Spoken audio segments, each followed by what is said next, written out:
నమస్తే, welcome to Disha TV. రాష్ట్రంలో municipal ఎన్నికల తరుణంలో కూడా అటు BJP party, BRS party, Congress party మూడు పార్టీలు పెద్ద ఎత్తున కూడా తమ ప్రచార శైలిలో ప్రచారం చేస్తూ ఉన్నాయి. కానీ ఈ సమయంలో కాంగ్రెస్ పార్టీ, బీఆర్ఎస్ పార్టీ రెండు పార్టీలు కూడా ఇటు బీజేపీ పార్టీ పైన విరుచుకుపడతా ఉన్నాయి. నిన్న సిరిసిల్లలో కేటీఆర్ చేసినటువంటి వ్యాఖ్యలు కూడా తీవ్ర దుమారం రేపుతా ఉన్నాయి బీజేపీ పార్టీలో. ఒకసారి మాట్లాడే ప్రయత్నం చేద్దాం. మనతో పాటు చికోటి ప్రవీణ్ గారు ఉన్నారు. అన్న నమస్తే. నమస్తే, జై శ్రీరామ్. అన్న చెప్పండి, అసలు నిన్న కేటీఆర్ చేసినటువంటి వ్యాఖ్యలు ఎట్లున్నాయంటే బీజేపీ బిచ్చగాళ్ళు ఇద్దరు ఒకటే. బీజేపీ పార్టీలు ఏమో దేవుని పేరు చెప్పి ఆడుకుంటారు, బిచ్చగాళ్ళు ఏమో దేవుని దగ్గర ఆడుకుంటారు, ఇద్దరు సమానమని చెప్తున్నాడు. ఎట్లా చెప్తారు దీన్ని? కేటీఆర్కి మతి భ్రమించింది. ఏవైతే ఇప్పుడు మున్సిపల్ ఎలక్షన్ల సర్వే రిపోర్ట్లు చూస్తే వాళ్ళకి దిమ్మ తిరిగిపోయింది. బీజేపీకి ఉన్న సర్వే రిపోర్ట్స్ అన్నీ కూడా బీజేపీ ఫేవర్లు ఉన్నాయి. ఇక బిచ్చగాళ్ళ పార్టీ అని అంటాడు కదా బీజేపీని. అసలు బిచ్చగాళ్ళ పార్టీ లేదు. ఇంతకుముందు లబ్బర్ చెప్పులు వేసుకునేటోళ్ళు మీ నాయకులు దగ్గర ఇలా వేల కోట్లు ఎట్లా వచ్చినాయని అడుగుతున్నారు. ఫస్ట్ ఇలా హరీష్ రావు రబ్బర్ చెప్పులు వేసుకొని తిరిగేటోడు. వీడు అమెరికాలో ఏం పని చేస్తుండో తెలుసు అందరికీ. ఇలా అయ్యా పాస్పోర్ట్ బ్రోకరు. ఇలా బిచ్చగాడ్ల పార్టీ బీఆర్ఎస్, భ్రష్టు పట్టిన రాష్ట్ర సమితి, బిచ్చగాడ్ల రాష్ట్ర సమితి. ఇలా బిచ్చగాడ్ల పరువు పోతుంది వీళ్ళతో కంపేర్ చేస్తే. ఇలా 420 కేసీఆర్, 840 మన కేటీఆర్, 1680 హరీష్ రావు. వీళ్ళ దగ్గర ఇన్ని వేల కోట్లు ఎక్కడి నుంచి వచ్చినాయని అడుగుతున్నా. ఇలా బీజేపీకి ఉన్న ఫాలోయింగ్ చూసి తట్టుకోలేక ఇవాళ ఇల్లు పిచ్చి పిచ్చి మతి భ్రమించిన మాటలు మాట్లాడుతారు. బిడ్డ, బీజేపీ జోలికి వస్తే తోలు తీస్తారు. ఫస్ట్ మీ ఇంట్లో ఉన్న సమస్యలను చూసుకో, మీ చెల్లె ఏం చేస్తుందో చూసుకో. ఇవాళ మీ చెల్లె అడిగిన దానికి జవాబు చెప్పు. నువ్వు మీ చెల్లె ఏమైతే అడుగుతుందో బీఆర్ఎస్లో ఎన్ని స్కాములు జరిగిందని ఆమె నిలదీస్తుంది కదా, దానికి ఫస్ట్ జవాబు చెప్పు. నువ్వు ఇలా తెలంగాణ ప్రజలని మోసం చేసే పార్టీ ఏదైనా ఉందంటే బీఆర్ఎస్ పార్టీ, కాంగ్రెస్ పార్టీ. ఇలా కాంగ్రెస్ కానీ బీఆర్ఎస్ కానీ ఇద్దరు కమ్ముక్కై ఇవాళ బీజేపీని అడ్డుకునే ప్రయత్నం చేస్తారు. కానీ ఇవాళ బీజేపీ సునామీ లెక్క వస్తుంది. మా సునామీ దాటికి మీ లాగులు ఊడితే బిడ్డ అని చెప్తున్నాను. అంటే 8 మంది ఎంపీలను గెలిపించిన ఏం బీకిరని మీకు ఓట్లు వేయాలని కూడా అడుగుతా ఉన్నాడు. ఏం బీకిరు కాదు, మీరేం బీకిరు ఫస్ట్ అది చెప్పండి. ఇవాళ మీరు తెలంగాణని 8 లక్షల కోట్ల అప్పు చేసి అలా తెలంగాణ ప్రజలపై ఒక గుదిబండ వేసిరు. మీరు సిగ్గుండాలి. మీరు ప్రజలకు వచ్చి మీరు ఓటు అడగనికి చెప్పందుకొని కొడుతురు. ఇవాళ ప్రజలు ఇవాళ తూ తూ తూ అని వస్తురు. ఇంట్లో రాజకీయాలు చేసి సొంత చెల్లెనే ఇవాళ యాంటీ అయిపోయింది. ఇలా స్కామ్లన్నీ బయట పెట్టింది. ఇలా సంతోష్ రావు కానీ, హరీష్ రావు కానీ, ఇక కేటీఆర్ అన్న కాబట్టి ఎక్కువ మాట్లాడతలేదు ఆమె. ఇలా ఆమె అడిగిన దానికి జవాబు చెప్పి తెలంగాణ ప్రజలకి నువ్వు క్షమాపణ అడగాలి. ఇవాళ తెలంగాణ ప్రజలకు తెలవాలి ఆమె చెప్పేదానికి నిజమా కాదా అనేది నువ్వు జవాబు చెప్పు. దొంగల లెక్క దాచుకొని వేరే డైవర్షన్ పాలిటిక్స్ ఎందుకు చేస్తారు? ఇవాళ ఇవన్నీ డైవర్షన్ పాలిటిక్స్, వీళ్ళు చేసే పాలిటిక్స్ అన్నీ కూడా. ఈయననేమో జాతిపిత అంటాడు, ఆయననేమో రేవంత్ రెడ్డి ఏమో ఇంకోటి అంటాడు. ఇవన్నీ డైవర్షన్ పాలిటిక్స్. ఇవాళ మున్సిపల్ ఎలక్షన్లో విపరీతంగా ముందుకు పోతున్నాం BJP party. Plus phone tapping కేసులా వీళ్ళు ఏమి నిగ్గు తేల్చారు. ఒకటి హడావిడి తప్పితే నిగ్గు తేల్చారు. ఎందుకంటే రేవంత్ రెడ్డి బీఆర్ఎస్కి అమ్ముడు వేయండు. క్లియర్ కట్గా అత్యంత పెద్ద ప్యాకేజు ప్రజల సొమ్ముని, వీళ్ళు దోసుకున్న ప్రజల సొమ్ముని మళ్ళీ రేవంత్ రెడ్డికి ఇచ్చి ఆ నుంచి మిదిగిపోతున్నాయి సూట్ కేసులు. రేవంత్ రెడ్డి టాపిక్ వచ్చింది కాబట్టి నిన్నటి సభలో రేవంత్ రెడ్డి మాట్లాడుతూ సిబిఐ విచారణకు అప్పగించిన, మరి ఎందుకు అరెస్ట్ చేస్తలేరు? ఇద్దరు లాలుచిపడ్డారా? ఇద్దరు మనుషులు వేరైనా కూడా మీ తలకాయలు వేరైనా కూడా మీ మనసులు ఒకటే, బీజేపీ బీఆర్ఎస్ ఒకటే అని అంటా ఉన్నాడు. ఇప్పుడు బీజేపీ బీఆర్ఎస్ ఒకటి కాదు, కాంగ్రెస్ బీఆర్ఎస్ ఒకటి. ఎందుకంటే వీళ్ళు రేవంత్ రెడ్డి ఏం చెప్పిండు ఫస్ట్ ఎలక్షన్లో, జనరల్ బాడీ మన ఎమ్మెల్యే ఎలక్షన్లో ముందు ఏం చెప్పిండు? వీళ్ళు లక్షల కోట్లు కక్కిస్తా, ప్రజల సొమ్ము కక్కిచ్చి మొత్తం వీళ్ళని లోపలేస్తా, ఆ పైసలు ప్రజాధనం అవన్నీ ప్రజల సంక్షేమానికే పట్టుబడతాడా? మరి ఒక్క రూపాయి చూపి, ఒక్క స్కామ్ తీసింది చూపి. ఇలా ఎన్ని స్కాములు ప్రతి మంత్రిత్వ శాఖలో బీఆర్ఎస్ ఐఎంలో స్కామ్లు అయినాయి. ఒక్క స్కామ్ తీసిండ్రా? ఒక్కరిని అరెస్ట్ చేసిండ్రా? వీళ్ళంతా ఒకటే. వీళ్ళు క్రీమ్ బిస్కెట్. ఎవరు? బీఆర్ఎస్ కాంగ్రెస్. ఒక బిస్కెట్ బీఆర్ఎస్, ఒక బిస్కెట్ కాంగ్రెస్. మధ్యలో క్రీమ్ ఎవరు తెలుసా?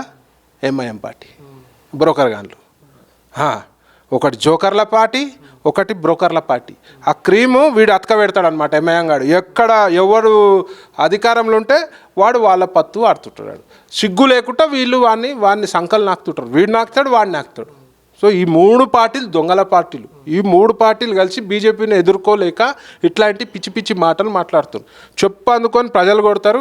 బిడ్డ మీరు రోడ్ల మీద తిరగలేరు ఇట్లాంటి బీజేపీని అంటే మాత్రం అని చెప్పి సందర్భం. అదే ఇంకో విషయం చెప్తా ఉన్నాడు, బీజేపీ నాయకులకు బీఆర్ఎస్ పార్టీ గురించి మాట్లాడే దమ్ముందా, కిషన్ రెడ్డికి దమ్ముందా, ఆ నాయకత్వానికి అసలు దమ్ముందా, వాళ్ళ గురించి మాట్లాడేది కావచ్చు, వాళ్ళ స్కామ్ల గురించి మాట్లాడే దమ్ము లేకనే సైలెంట్గా ఉన్నారని చెప్తాం. ఎవరు అంటారు?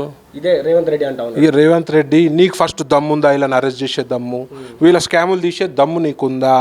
వీళ్ళని ఎదుర్కొనే దమ్ముందా? సిగ్గు లేకుండా ఈ వీళ్ళు ఎన్ని మాటలు అన్నారు రేవంత్ రెడ్డిని, అన్నీ మర్చిపోయిండు. డబ్బుల మూటలు అందినాయి, అన్నీ మర్చిపోయిండు. ఇద్దరు బాయ్ బాయ్ అనుకుంటా తిరుగుతున్నారు ఇలా. అంటే ఇంకో విషయం కూడా చెప్పడం జరిగింది, అసలు మీకు నైతికత ఉంటే, బీజేపీ పార్టీకి నైతిక విలువలు ఉంటే హరీష్ రావుని, కేటీఆర్ని, కేసీఆర్ని ఫస్ట్ అరెస్ట్ చేసిన తర్వాతనే కాళేశ్వరం ఇష్యూ కావచ్చు ఇంకా మిగతా విషయంలో అరెస్ట్ చేసిన తర్వాత మీరు ఓట్లు అడిగే హక్కు, నైతిక హక్కు మీకు ఉందని కూడా చెప్తా ఉన్నారు. ఇక నైతిక విలువ గురించి ఈ కాంగ్రెస్ వాళ్ళే మాట్లాడాలి. పెద్ద జోక్ ఇది. అంటే దయాలు వేదాలు వాళ్ళు ఇస్తాయని అంటారు చూడు, అంతకంటే పెద్ద జోక్ ఇది. మీ ఫస్ట్ మీ నైతిక విలువలు మీరు తెలుసుకోండి. ఇచ్చిన హామీలని మీరు అమలుపరిచే ప్రయత్నం చేసి ఇవాళ మహిళలని, వృద్ధులని, రైతులని, యువకులని, ప్రతి ఒక్క తెలంగాణ సంబంధించిన ప్రతి ఒక్క మనిషిని మోసం చేసిన చరిత్ర కాంగ్రెస్ది. దాన్ని ఈయన సూపర్గా నిలుపుకుంటున్న చరిత్ర రేవంత్ రెడ్డిది. ఇలా ఇచ్చిన హామీలు ఫస్ట్ నెరవేర్చు. ఏ ముఖం పెట్టుకొని నువ్వు హామీలు ఇవ్వకుండా పోయి ఓట్లు అడుగుతున్నావు అనేది నేను నిన్ను అడుగుతున్నా. రైట్ సార్, ఇప్పుడు ప్రస్తుతానికి ట్రెండింగ్ ఉన్న టాపిక్ పవన్ కళ్యాణ్. అసలు పవన్ కళ్యాణ్ ప్రచారానికి కోసం ఎందుకు కోరడం జరిగింది? అసలు పవన్ కళ్యాణ్ ఎందుకు వస్తూ ఉన్నాడు తెలంగాణకి? పవన్ కళ్యాణ్ అవసరం ఎందుకు ఏర్పడింది మీకు? ఇప్పుడు అక్కడ కూటమిలో ఉన్నారు కాబట్టి ఒక యాడ్ ఆన్. సో మా అధిష్టానం ఎట్లా మొన్నటి వరకు మేము కలిసి పనిచేయమని కూడా మీరే ఓపెన్ స్టేట్మెంట్ పార్టీ నుంచి రావడం జరిగింది. మళ్ళీ ఎందుకు ఇది? ఇప్పుడు మా అధిష్టానం నిర్ణయిస్తుంది, దానికి మేము కట్టుబడి ఉంటాము. వారు రావాలన్నా రావద్దా అనేది మా అధిష్టానం ఎట్లా చెప్తే అట్లా చేయాలి. మేము అధిష్టానం ఏది చేసినా పార్టీ బలోపేతాన్ని కానీ ప్రజల మంచికే చేస్తుంది కాబట్టి దాని గురించి పెద్ద డిస్కషన్ అవసరం. రేపటి రోజు జనసేన వస్తే మీకు సీట్ల పంపకాల్లో కావచ్చు, ఇప్పటికీ ఆశ పెట్టుకున్నటువంటి నాయకులు కావచ్చు, ఇబ్బంది కలిగే అవకాశం ఉండదు సార్? ఇప్పుడు అదంతా కూడా అధిష్టానం చూసుకుంటుంది. వాళ్ళు మేధావులు, వాళ్ళు చూసుకుంటారు. వాళ్ళు ఏ పంపకమా ఇప్పుడు ఈ పంపకం ఇబ్బంది అయితే మరి ఇలా ఆంధ్రప్రదేశ్లో కూటమి ప్రభుత్వం ఎట్లా నడుస్తుంది? స్మూత్గా పోయింది కదా, సూపర్ నడుస్తుంది కదా. మరి ఇంకా దానికి తిరిగే ఉండదు. వాళ్ళు చెప్పిన ఈ తరుణంలో మరి కేసీఆర్ లాంటి వాళ్ళు కావచ్చు, కేటీఆర్ లాంటి వాళ్ళు కావచ్చు, మళ్ళీ ఆంధ్ర వాళ్ళు ఇక్కడికి వస్తున్నారని మళ్ళీ ఈ ప్రచారాన్ని జోరు అనిపిస్తే మీ పార్టీకి నష్టం కలిగే అవకాశాలు లేవా? ఇప్పుడు ఆంధ్రోళ్ళు బయట వాళ్ళేమన్నా ఇవాళ రాష్ట్రాలు విడిపోయినాయి, అన్నదమ్ములు లెక్క విడిపోయినాము. ఇవాళ ఇంకా కూడా విషయం గమ్మే ప్రయత్నము కేటీఆర్ చేస్తాడు. కానీ కేటీఆర్ కోటరీ మొత్తం ఆంధ్రోళ్ళే కదా. కేటీఆర్ ఉన్న సర్కిల్ అంతా ఆంధ్ర సర్కిలే. మరి ఆయన చుట్టూ ఆంధ్రోళ్ళని పెట్టుకుంటారు. మరి ప్రచారంకి వస్తే ప్రాబ్లమా? ఇవాళ అన్నదమ్ముల లెక్క కలిసి ఉండాలి. 2 కళ్ళు తెలంగాణ, ఆంధ్ర 2 కూడా తెలుగు మాట్లాడే రాష్ట్రాలు. మంచి కలిసిమెలిసి ఉండే ప్రయత్నం చేయాలి. కానీ ఈ యొక్క ప్రాంతీయ విభేదాలు తెచ్చే ప్రయత్నం మాత్రం బీఆర్ఎస్ వాళ్ళకి మించింది లేదు. వాళ్ళకి అవసరం ఉంటే ఒక రకం, అవసరం లేకపోతే ఒక రకం. అంటే మీరు గెలిచే దమ్ము లేక ప్రస్తుతానికి మున్సిపాలిటీలో మీ పార్టీకి అంత దమ్ము లేకపోవడం వల్లే పవన్ కళ్యాణ్ వస్తే జోరు వస్తుందనే ఒక అంశంతోనే తెచ్చుకుంటున్నారని కూడా చెప్తా ఉన్నారు. ఇలా దేశంలో వెళ్తున్నామండి బీజేపీ. ఇక దమ్ము గురించి మాట్లాడకండి.